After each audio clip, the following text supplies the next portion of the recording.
Alright, good morning mga kababayan at welcome sa Bets Pilipinas, mabuhay. Okay, gusto ko lang i-share sa inyo ito sapagkat ako po ay may natanggap na message mula kay Miss Crisette Lorita Chu.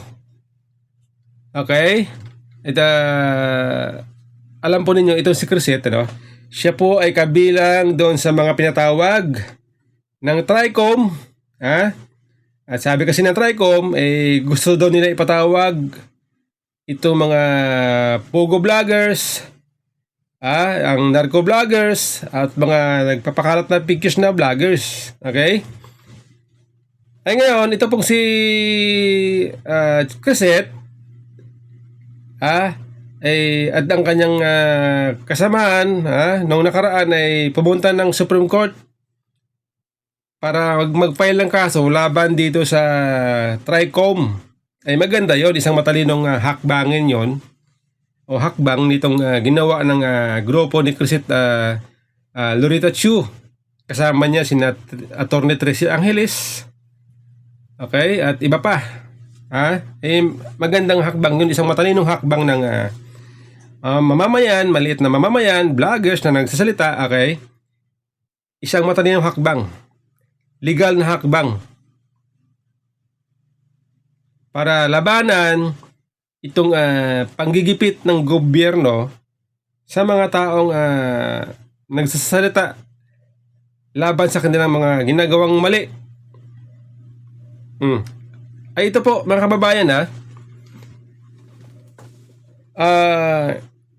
ako po ay nakatanggap ng mensahe mula kay Crisette at sabi dito, there is a floating info that they will take down the pages and accounts of pro-Duterte bloggers and bloggers tonight.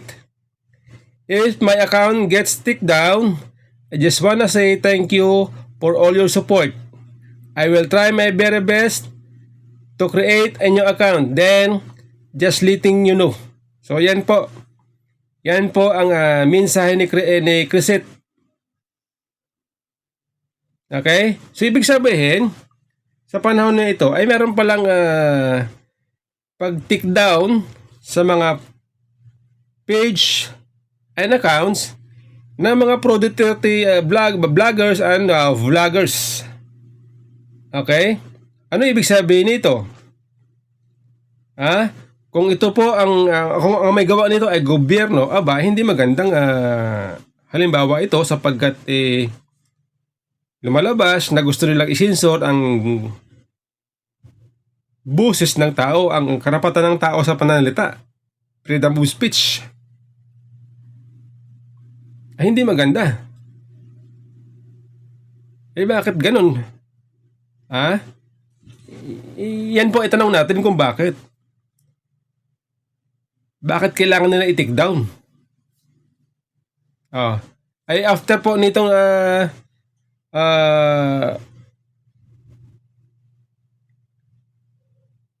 after po matanggap po itong mensahe na ito ni Crisette, ay wala nang kasunod.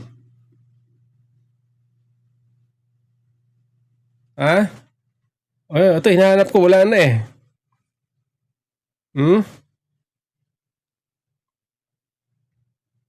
kasi ito mula mismo sa Facebook. Sabi dito Crisette Lorita Chu, we suspend your account 180 days.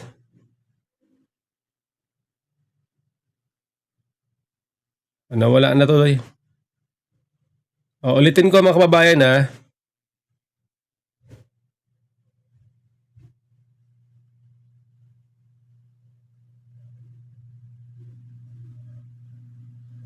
ito po ata ay mensahe mula sa Facebook nakalagay pinadala ni Crisette. Sabi dito Crisette Lorita Chu, we suspended your account 180 days left to appeal or will permanently disable your account.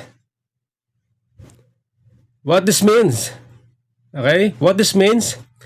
Your account is not visible to people on Facebook right now. and you cannot see it or you cannot use it. What you can do, you have 180 days left to appeal our decision. We may need to collect some info from your that help you us review on your account again. Why this happened? Your account or activity on it doesn't follow our community guidelines, community standard on account integrity. Okay? So, ibig sabihin, meron ba siyang nilabag sa community standard ni Facebook? Okay? Eh sa aking, dahil siyempre ako ay follower ni Chrisette, wala naman ako nakitang mga pinopost niya o mga ibang bagay na pinopost niya maliban na lamang sa pagsasalita laban sa mga maling gawa ng gobyerno. Ngayon nakatanggap siya ng mensahe mula sa Facebook at siya po ay nabasuhan na isususpindi na ang kanyang account. Kaya siguro wala na ako natanggap na mensahe. Siguro baka na-tick down na. Nakakalungkot mga kababayan. Nakakalungkot. Sana sana ang maging patas sana kung yung mga ibang Pilipino, mga nagsasalita pabor sa gobyerno pero sinisiraan naman ang kalaban ng gobyerno, sana i-take down din. Hindi lang yung nagsasalita laban sa gobyerno para patas.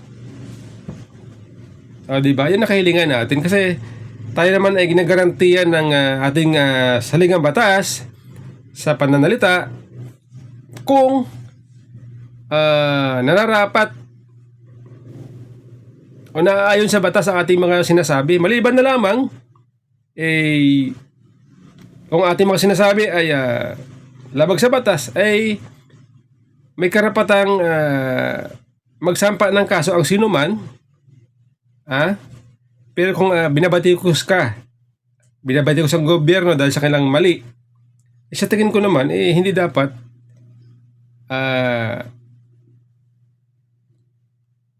tinitik down ang mga Facebook page, Facebook accounts na mga pro Duterte. Kung gobyerno man ang may gawa nito, tayo po ay nagtatanong, hindi tayo nag-a-accuse kanino man. Okay? Yan lang po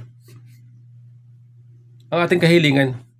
Okay, maraming salamat na kababayan.